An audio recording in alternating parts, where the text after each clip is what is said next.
धनतेरस में हम अक्सर मेटल्स लेते हैं। Metals historically is a hedge against inflation. तो सोना चांदी अक्सर धनतेरस में दिया जाता है।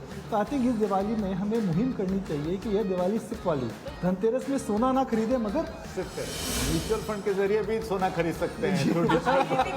ये तो प्रोडक्ट प्लग था यार, ये तो प्रोडक्ट प्लग था।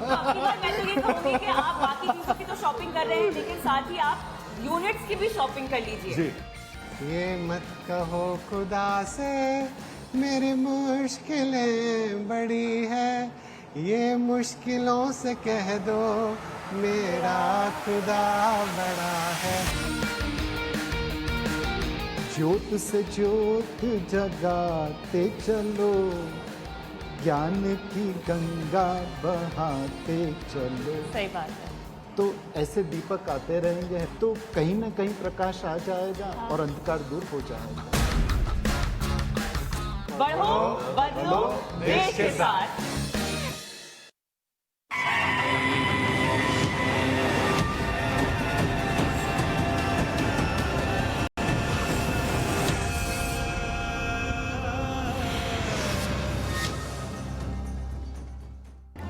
स्वागत है आप सभी का 89 स्वदेश के म्यूचुअल फंड के महाकुंभ में, और मेरे साथ है नए खास मेहमान भी। चलिए सबका तारुफ कराती हूँ। मेरे साथ हैं Firoz Aziz, deputy CEO Anand Rathi wealth, Hemant उस्तगी, CEO Wise Invest private limited, Suresh sir है मेरे साथ, Suresh Soni, CEO Baroda BNP Paribas, और साथ ही G Pradeep Kumar, CEO Union mutual fund. आप सभी का स्वागत है। और हाँ, मेरे साथ मेरे खास सहयोगी भी जुड़ गए हैं, मनीष मनु। इनको लगातार आप 89 स्वदेश पर भी देखते रहते हैं। आपका स्वागत है मनीष। बहुत सारे ऐसे नए दर्शक हैं जो हमें देख रहे हैं, बहुत सारे ऐसे नए निवेशक हैं जो शायद इस चर्चा को देखने के बाद जुड़ेंगे भी, म्यूचुअल फंड के इस महासागर में पहली बार प्रवेश भी करेंगे। तो इसीलिए ये अब महामंथन, और यहाँ पर हम बात करने वाले हैं अलग अलग तरह के म्यूचुअल फंड्स की। लेकिन उससे पहले, क्योंकि मेरे साथ इतने दिग्गज पैनलिस्ट जुड़े हुए हैं, एक एक करके सबसे मैं जानना चाहूंगी कि जब पहले आप जब म्यूचुअल फंड बेचने जाते थे तब किस तरह के सवाल लोग आपसे पूछते थे? आई थिंक जैसे आपने कहा कविता जी, 2013 से जो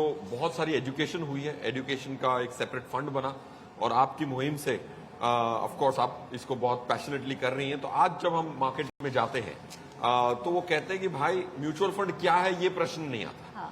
पहले ये बहुत आता था, राइट? आज भी सिर्फ 4 करोड़ लोग जुड़े हुए हैं, राइट? बट आई थिंक वो सवाल अब सेकंड, थर्ड, फोर्थ लेवल पे चला गया है। जो लर्निंग कर्व है इंडियन इन्वेस्टर की, वो काफी बड़ी है। सवाल ऐसा आता है कि मैं कौन से वर्ग की कंपनियां अच्छा प्रदर्शन देंगी, कौन से काइंड ऑफ कंपनीज अच्छा प्रदर्शन देंगी। सेक्टरों पे सवाल आने लग गए। स्मॉल कैप अच्छा करेगा कि नहीं। पहले बोलते थे कि यार इक्विटी म्यूचुअल फंड में और डेट म्यूचुअल फंड में अंतर बताओ, राइट? अब तो टैक्सेशन का अंतर आज लोगों को समझ में आने लग गया है, राइट? वो पूछते हैं कि भाई डेट फंड में से अगर इक्विटी फंड से कभी कोई लॉस हो तो वो डेट से सेट ऑफ कर सकते हैं कि नहीं। ऐसे लेवल 3, लेवल 4 के मेरे हिसाब से क्वेश्चन आने लगे हैं। मनीष, हमारी यही मुहिम भी है 89 स्वदेश में कि हम आने वाले समय में 1 करोड़ लोगों को निवेश के धागे से, लगता है कि बहुत मुश्किल नहीं है। बहुत मुश्किल नहीं है, बिल्कुल। इस देश में अगर कह सकते हैं 70 करोड़ स्मार्टफोन इस्तेमाल किए जा रहे हैं, और जिस तरह से इस देश में डिजिटल क्रांति हो रही है, यूपीआई के जरिए पेमेंट हो रहा है, उसमें तो 1 करोड़ लोगों को जोड़ना बहुत आसान है। बिल्कुल सही। और क्या सर, ये जिस तरीके से हम देख रहे हैं चीजें बदल रही हैं, और अब लोग जानना चाह रहे हैं कि निवेश करना चाहिए, कैसे करना चाहिए, कितना रिटर्न मिल सकता है हमें। अब ये सवाल आने लगा है लगातार। तो जब आप जाते हैं तो कभी ऐसा मौका आया है कि लोगों ने कहा कि हमें ये पता है, अब बताइए कि हमें अब करना क्या है? जी, आई थिंक बिल्कुल जैसा फिरोज ने कहा कि काफ़ी बदलाव आया है। फॉर्चुनेटली मैं काफ़ी समय से म्यूचुअल फंड इंडस्ट्री से जुड़ा हुआ हूँ। मैं पहले म्यूचुअल फंड इंडस्ट्री का हिस्सा था, उसके बाद फिर हम डिस्ट्रीब्यूशन में आए। आई थिंक अभी भी 2 वर्ग हैं इन्वेस्टर्स के। ओके, एक ऐसे हैं जो जिनको पता है, जिन्होंने एक्सपीरियंस किया है म्यूचुअल फंड्स को। वो अभी सवाल ये आते हैं कि एसेट एलोकेशन की बात होती है, जो हम कभी सोच भी नहीं सकते थे कि अब लोग इस तरीके से एसेट एलोकेशन की बात करेंगे, डिफरेंट कैटेगरीज ऑफ फंड्स की बात करेंगे। उनको ये समझ गया है कि अभी गोल बेस्ड इन्वेस्टमेंट प्रोसेस, जो एक बहुत ही इंपॉर्टेंट चीज शुरू हुई है कि जो आप SIP से इन्वेस्टमेंट करते हो उसको अपने गोल से आप जोड़ रहे हो। अब जब सवाल आते हैं, उस वर्ग के जो सवाल आते हैं वो ये आते हैं कि देखिए हमने ये किया, अब हमें ये बताइए आप इसको रीबैलेंस कैसे करना। मतलब अगले स्टेज पे वो पहुंच चुके हैं। अब उनको ये समझ में आ गया कि इंपॉर्टेंट चीज हमारे लिए क्या है। तो शुरुआत तो हमने कर दी, ये डिसिप्लिन को आखिर तक बना के रखना है। दूसरी चीज जो हमें समझ में आ रही है अभी, जो हम देख रहे हैं डेफिनेटली, वो ये कि लोगों को पता है कि अभी पहले हम शुरुआत करते थे SIP एक अमाउंट से, उनको पता चला कि नहीं इसको बढ़ाना भी है, तो जैसे top up SIP, step up SIP ये शुरू हो गई। तीसरी इंपॉर्टेंट चीज जो शुरू हुई है वो ये है कि जो गोल्स पहले सेट करते थे, वो टारगेट जो सेट किया करते थे, वो एक बार सेट कर दिया पूरी जिंदगी चलता था, अभी उसको रिवाइज करते हैं।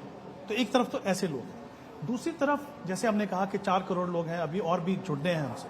अभी भी ऐसे निवेशक हैं जो म्यूचुअल फंड के बारे में बेसिक से जानना चाहते हैं, और मुझे लगता है जब तक हम बेसिक से जुड़े रहेंगे तो हम तरक्की करेंगे। प्रदीप सर, मैं जानना चाहता हूँ, आजकल एक नया टर्म हो रहा है जो मैं और कविता अक्सर चर्चा भी करते हैं। पहले जमाने में लोग बात करते थे मेरी EMI 20 साल बची हुई है, 10 साल बची हुई है। अब लोग कह रहे हैं कि मुझे SIP 10 साल के लिए करनी है, 20 साल करने के लिए करनी है। तो क्या अब EMI इक्वल टू SIP हो गया?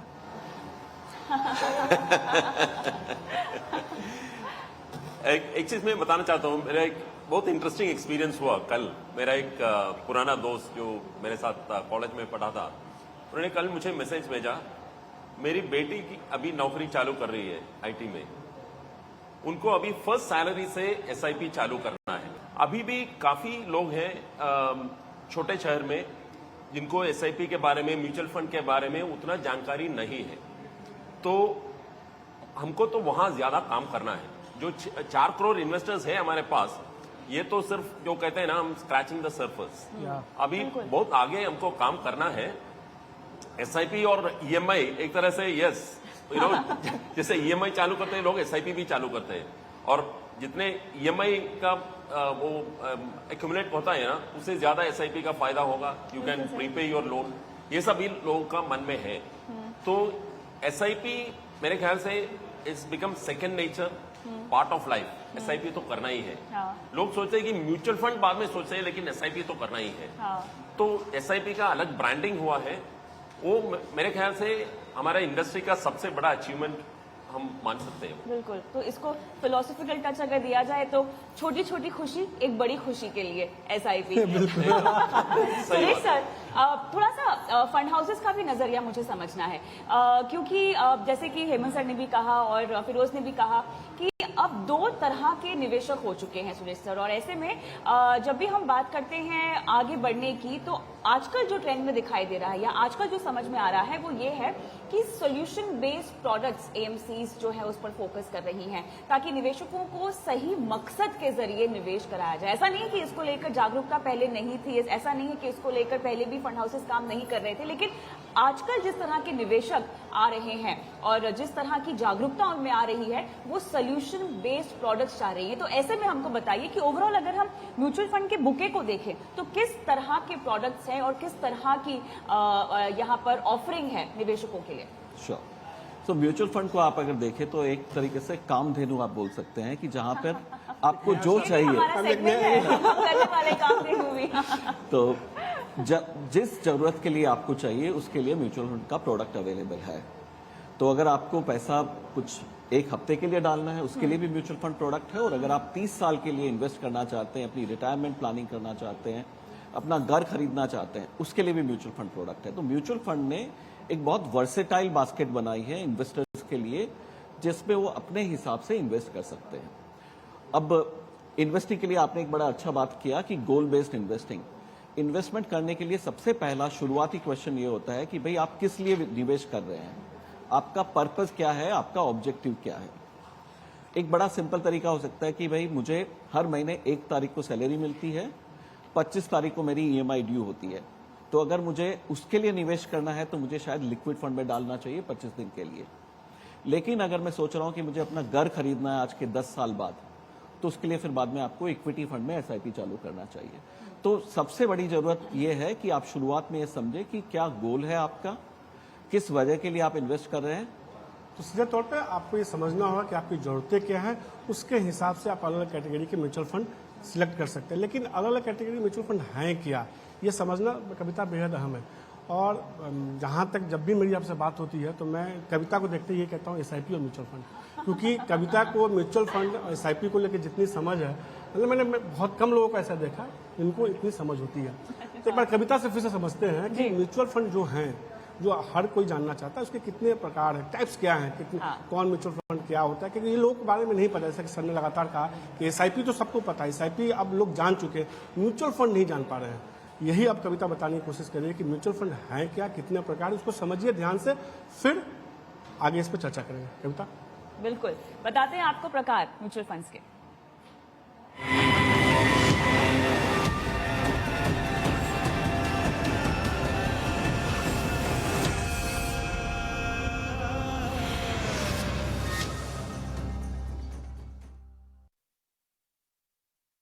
चलिए वक्त आ गया है आपको बताने का, क्योंकि हम म्यूचुअल फंड पे इतनी चर्चा कर रहे हैं तो अहम बात यहाँ पर यह है कि ये ऐसा निवेश का विकल्प है जो हर तरह के जोखिम क्षमता उठाने वाले निवेशकों के लिए यहाँ पर निवेश के विकल्प हैं। आप किसी भी उम्र के हो, अपनी जोखिम क्षमता के अनुसार, अपने लक्ष्यों के अनुसार आपको निवेश के मौके मिलेंगे। और कितने प्रकार के हैं तो मुख्य तौर पर हम आपको बता रहे हैं इक्विटी, जहाँ पर आप large, mid cap, focus, Contra, multi asset, ये तमाम कैटेगरीज हैं इक्विटी में जिसके जरिए आप निवेश कर सकते हैं। इक्विटी म्यूचुअल फंड्स की श्रेणी में ये तमाम तरह के फंड्स आते हैं।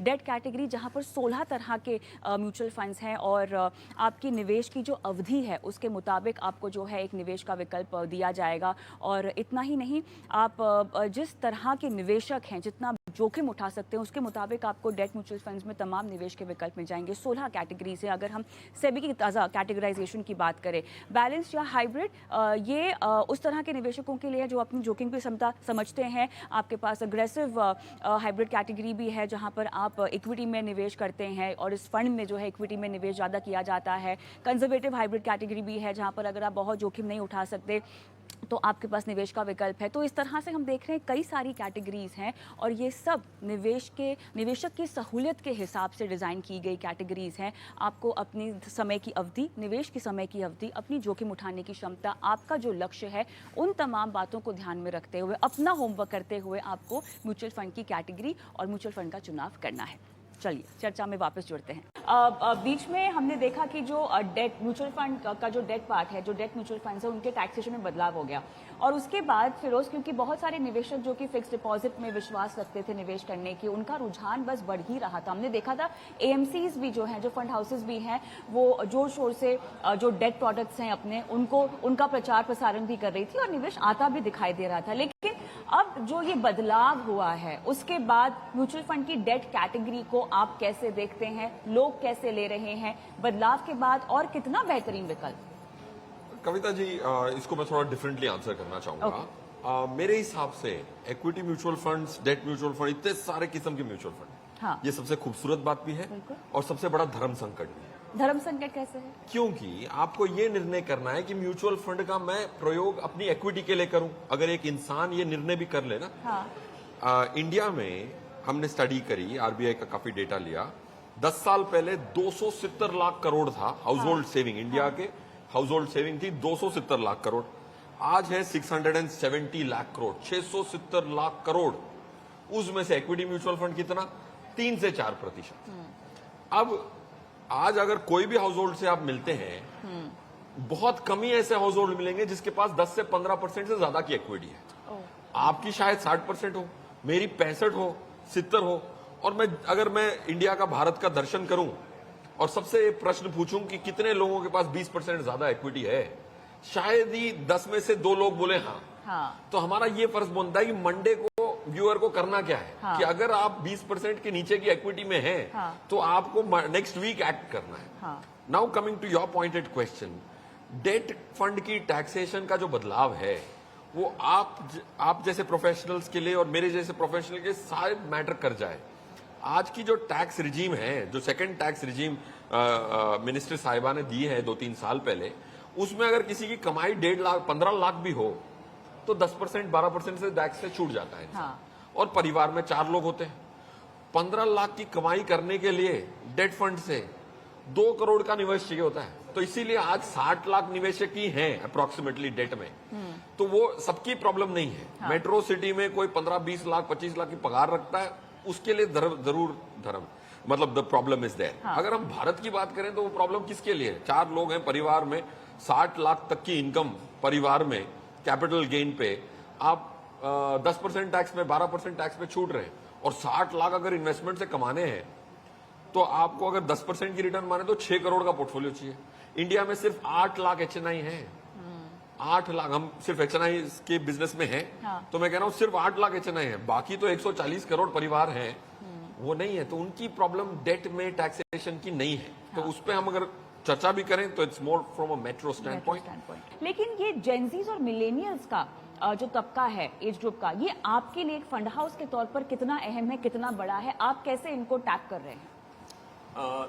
ये जो जेनजी बोला ना, ये एकदम फास्ट ग्रोइंग और इम्पोर्टेंट मार्केट है, क्योंकि जब नौकरी चालू करता है एट द एज ऑफ 20-25, उनके पास शायद उतना ज्यादा पैसा नहीं होगा, लेकिन फंड हाउसेस की तरह से उसकी नजर से आप देखेगा तो सबसे इंपॉर्टेंट चीज है कि उनमें म्यूचुअल फंड इन्वेस्टमेंट और रेगुलर इन्वेस्टमेंट का हैबिट कल्टीवेट करना चाहिए। जो आदमी 25 साल में इन्वेस्टमेंट का हैबिट कल्टीवेट करता है, वो जो 10 साल, 15 साल, 20 साल के बाद उनके पास ज्यादा पैसा होगा, जरूर ज्यादा इन्वेस्ट करेगा। तो इंपॉर्टेंट थिंग ये है कि जल्दी करना है, जितना जल्दी हो सकता है उतना जल्दी इन्वेस्टमेंट चालू करना है। और ये भी है कि आजकल अपना भारत का लाइफ एक्सपेक्टेंसी बहुत ज्यादा है, 72 ईयर्स है एवरेज।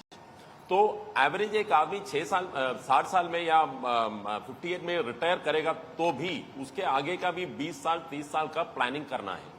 तो ये नहीं है कि 60 साल में लाइफ खत्म होगा, उसके बाद भी 20-30 ईयर्स आपको आपका फाइनेंसेस मैनेज करना है विदाउट डिपेंडिंग ऑन एनीबडी। आपका बच्चों के ऊपर डिपेंड करने बिना आपको मैनेज करना है, तो आपको एकदम लॉन्ग टर्म इन्वेस्टमेंट प्लान करना पड़ेगा। ये जो चेंजेस हो रहे हैं उसके बावजूद जो इक्विटी डेट फंड है और जो इक्विटी म्यूचुअल फंड है और डेट म्यूचुअल फंड है, ये जो गैप हो रहा है वो क्यों ऐसा हो रहा है, और क्या इसको ठीक करने के लिए क्या किया जा सकता है ताकि हमारे निवेशक इस चीज को और अच्छे से समझ सकें?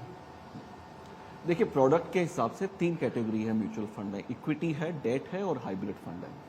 तो अब इनमें से क्या है कि एक कैटेगरी जो नई उभर कर आई है डेट के अलावा, वो हाइब्रिड फंड की कैटेगरी आई है, जिसमें कि एक बैलेंस तरीके से इक्विटी और डेट में एक्सपोजर लिया जाता है।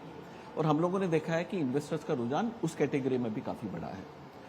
जहां तक डेट की बात है, डेट का पर्पज यही होता है कि आपको एक steady return they over a period of time.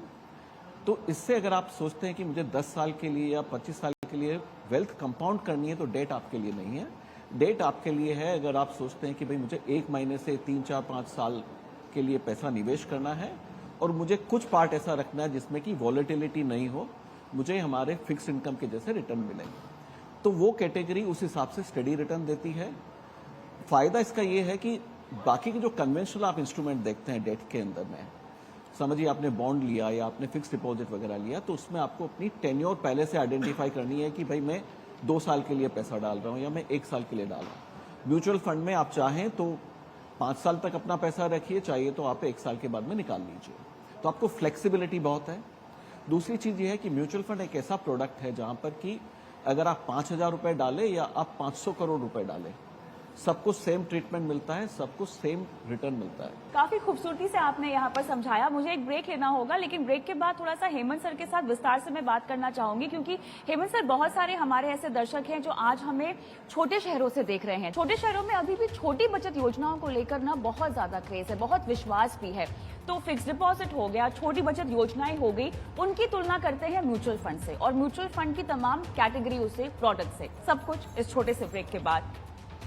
और ब्रेक के बाद आपका स्वागत है। आप देख रहे हैं म्यूचुअल फंड महाकुंभ, देश का सबसे बड़ा शो। ब्रेक पे जाने से पहले कविता ने बात कही थी कि भारत में अभी भी छोटी छोटी बचत योजनाओं को लेके लोगों में अभी भी ज्यादा उसमें रुझान है, अभी भी म्यूचुअल फंड को लेकर लोगों में रुझान कम है। इसी मुद्दे को आगे बढ़ाते हैं। हेमंत सर, हमने देखा है कि अभी भी अगर छोटे छोटे शहरों में जाइए, गाँव में जाइए, अभी भी लोग कई किलोमीटर तक पैदल जाके पोस्ट ऑफिस में योजनाएं लेते हैं, बैंकों में FD करते हैं। उनके अंदर एक बात का भरोसा है कि मेरा पैसा डूबेगा नहीं, मेरा पैसा आएगा ही आएगा, मुझे कम रिटर्न मिलेगा लेकिन मेरा पैसा सेफ होगा। अभी भी म्यूचुअल फंड को लेके ये रुझान लोगों में क्यों नहीं आ पाया? कहाँ वो एक कह सकते हैं कि कहाँ वो लैकिंग पॉइंट है जिसकी वजह से ये लगातार रुक रहा है? आई थिंक ये जो आपने सवाल उठाया बहुत ही इंपॉर्टेंट सवाल है। देखिए, जब हम बात करते हैं ना स्मॉल सेविंग्स, फिक्स डिपॉजिट, हर ज्यादातर निवेशकों का उन पर रुझान क्यों है? आज भी जब हम बात कर रहे हैं कि हमारे देश में 4 करोड़ लोग म्यूचुअल फंड में इन्वेस्ट करते हैं, इसका मतलब बाकी लोग नहीं कर रहे हैं। उसका कारण सिर्फ ये है कि उनको अपनी इन्वेस्टमेंट पे सेफ्टी पहले चाहिए, क्योंकि उनको लगता है कि हमारी मेहनत की कमाई है, और कहीं हद तक वो ठीक भी है कि हमारी मेहनत की कमाई है, हमारे जो भी एस्पिरेशंस हैं, सपने हैं, वो सब उन चीज़ों से जुड़े हुए हैं, तो उसमें हमें कंप्रोमाइज ना करना पड़े और हमारा पैसा बिल्कुल सेफ रहे। और यही कारण है कि हम देखते हैं कि ज़्यादा से ज़्यादा लोग जो हैं वो fix deposit, small saving scheme में पैसा लगाते हैं। लेकिन हम इसका एक दूसरा पहलू भी है जो मुझे लगता है समय आ गया कि हमारे देश में निवेशकों को वो जानना चाहिए।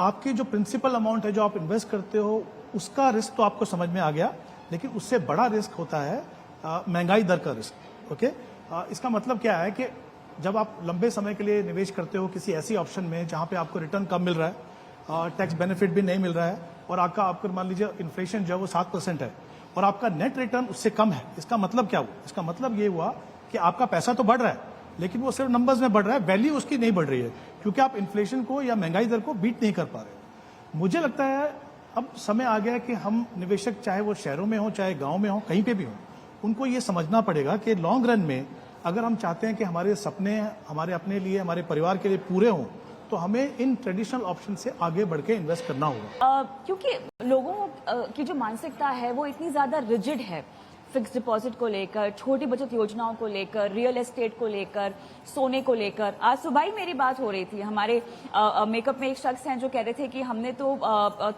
स्कीम्स में पैसे लगाए थे और वो डूब गई, हमारे पैसे भी डूब गए, हमें तो अब भरोसा है केवल रियल एस्टेट में, हम कहीं पे और पैसे लगाना ही नहीं चाहते हैं। डर है और साथ ही समझ और जानकारी का अभाव, जिसकी वजह से mutual fund as a product देखा जाए जो कि इतना बेहतरीन रेगुलेटेड प्रोडक्ट है, उस पर भी उनका विश्वास नहीं बन पा रहा है। हम उन्हें ये नहीं कह रहे हैं कि आप फिक्स डिपॉजिट में पैसे मत लगाइए, छोटी बचत योजना में पैसे मत लगाइए, ऐसा नहीं कहा जा रहा है, लेकिन इसके आगे बढ़िए क्योंकि निवेश के विकल्प और भी हैं आपके पास। डाइवर्सिफिकेशन का महत्व आप बताइए, एसेट एलोकेशन का महत्व बताइए फिर। यस कविता जी, जैसे आपने कहा काफी रिजिड है इंसान। इस मामले में रिजिड क्यों होता है? हाँ। रिजिड तब होता है जब आंकड़े नहीं देखते हैं। हाँ। आंकड़े देखो तो एक निर्णय ना, दो लॉजिकल इंसान सेम निर्णयों पे आ जाते हैं अगर आंकड़ों के आधार पर। अंग्रेजी में, हिंदी में हम अगर डिबेट करें तो निष्कर्ष कुछ भी निकल सकता है, बिल्कुल सही। बट अगर आंकड़ों के आधार पे, जैसे आपने कहा रियल एस्टेट, तो हम अगर रियल एस्टेट की, बहुत सारे क्लाइंट हैं हमारे क्लाइंटों के बीच में 40,000 करोड़ का रियल एस्टेट है। अच्छा, तो हमने वो निवेश कर चुके हैं, निवेश कर चुके हैं। 40,000 करोड़ की वैल्यू है, 9,200 परिवारों की रियल एस्टेट। अच्छा, तो हमने 1,000 करोड़ का सैंपल लिया उसमें से। ठीक है। उसमें हमने कहा कि जिस दिन आपने खरीदा और आज उसकी वैल्यू जो है, उसकी कंपाउंडेड रिटर्न बनी कितनी, अच्छा, कंप्यूट तो कर ले। बिल्कुल। तो हमने जब कंप्यूट किया तो 8.7% की कंपाउंडेड रिटर्न रियल एस्टेट में आई। ठीक है। उस 1,000 करोड़ में कुल मिला के ऑलमोस्ट 400 प्रॉपर्टियां थी। तो अब आज तक कोई भी मुझसे ऐसा आदमी नहीं मिला या ऐसी लेडी नहीं मिली जो बोलता है जिस घर में मैं रह रही हूं या 20 साल तक रह चुकी हूं उसका कंपाउंडेड रिटर्न इतना था। अच्छा, हम कोई आंकड़े करते ही नहीं है। सो पॉइंट 1, अगर 9% की रिटर्न आई है, अगर ये अच्छा सैंपल सेट है, अगर 9% 10% पे कंपाउंडेड बुरा नहीं है, बट ये कंप्यूट करना जरूरी है। ठीक है। पॉइंट 1। ठीक है। पॉइंट 2, हमने ये भी चेक किया कि उस दिन जिस दिन आपने प्रॉपर्टी को रजिस्टर किया, अगर रजिस्टर ना करते हाइपोथेटिकली और निफ्टी खरीद लेते, अच्छा, तो ये 1,000 करोड़ की जो करंट वैल्यू है वो 1,350 करोड़ होती। तो ये 213 परिवार 1,000 करोड़ के बदली 1,350 पे बैठे होते। बिल्कुल सही। अब इस पे कोई क्या बहस करेगा, वो निफ्टी की पब्लिश डेटा है। So point I am trying to make is, आंकड़े करोगे तो आपका जो प्रेम है एक एसेट के प्रति ना तो ज्यादा ना तो कम होगा। हाँ। ये बहुत इंपॉर्टेंट है। ठीक है। और सेकंड, अगर हम डिवर्सिफिकेशन की बात करें, म्यूचुअल फंड मेरे हिसाब से रिस्की नहीं है। Let me give you a strong statement. क्या रिस्क की बात कर रहे हैं? ठीक है। अगर 10 साल में अगर आपने सबसे घटिया फंड भी रखे होते हैं, हाँ। उसमें भी अगर आपके एफडी बीट हो गई, हाँ। तो किस रिस्क की बात करें? रिस्क तब आता है जब हम उसको छेड़ते हैं। हाँ। इंसान सोना खरीदता है, बोलता है कि मैं जिंदगी भर नहीं बेचूंगा। हाँ। कोई रियल एस्टेट खरीदता है, 20 साल तक नहीं बेचता है, 15 साल तक, बट इक्विटी म्यूचुअल फंड में डालते ही 3 महीने में उनको रिटर्न देखनी है। तो यार सबको you have to be fair to all asset classes. That's my point I am trying to make. बिल्कुल। आपके पास निवेश के विकल्प म्यूचुअल फंड के जरिए तमाम है, लेकिन आपको थोड़ा सा होमवर्क करना होगा। ब्रेक का वक्त हो गया है। तमाम पैनलिस्टों को मैं धन्यवाद देती हूँ, आप लोगों ने समय निकाला शिरकत की।